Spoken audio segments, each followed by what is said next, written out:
Today, Friday the 14th, the Greek Parliament will hand over to the Republic of Cyprus the findings of an inquiry into the 1974 coup followed by the Turkish invasion. 29 years later, they are finally being handed over. Our guest today is Mrs. Fanoulla Argyrou, a journalist and a writer based in London. Mrs. Argyrou, thank you very much for joining us and welcome.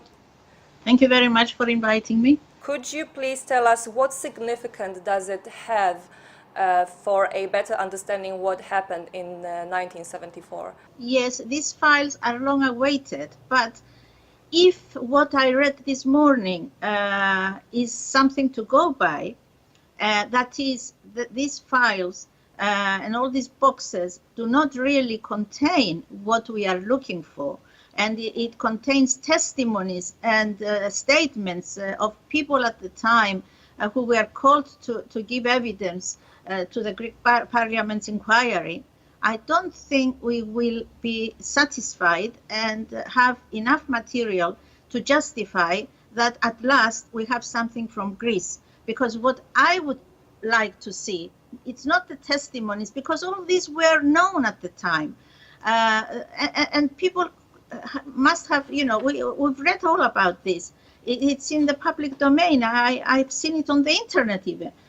But the thing is, what I'm looking for as a researcher is the documents and archives of the Ministry of Defense of Greece and of the Ministry of Foreign Affairs.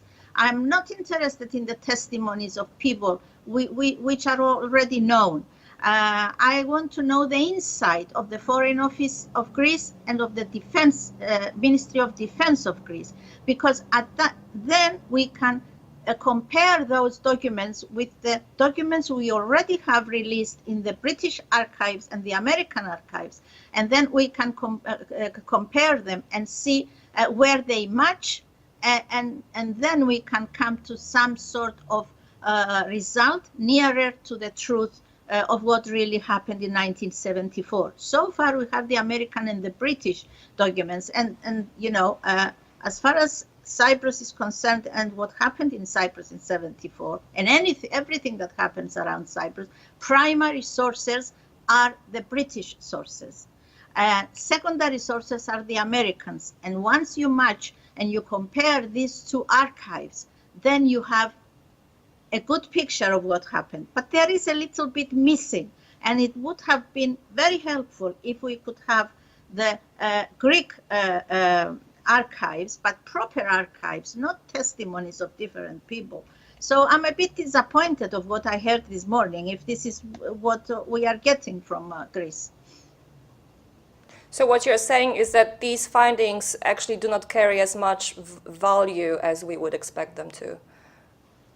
Yeah, as I said, I read this morning some reports saying that this is what the boxes contain. So if it is only testimonies and things that were already known back in the 80s in Greece when the inquiry was conducted, I am disappointed that we will not get exactly what we are looking for, unfortunately. Right. Mrs. Argyrou, thank you very much for joining us, for being with us today, and thank you very much for your time. Thank you very much indeed.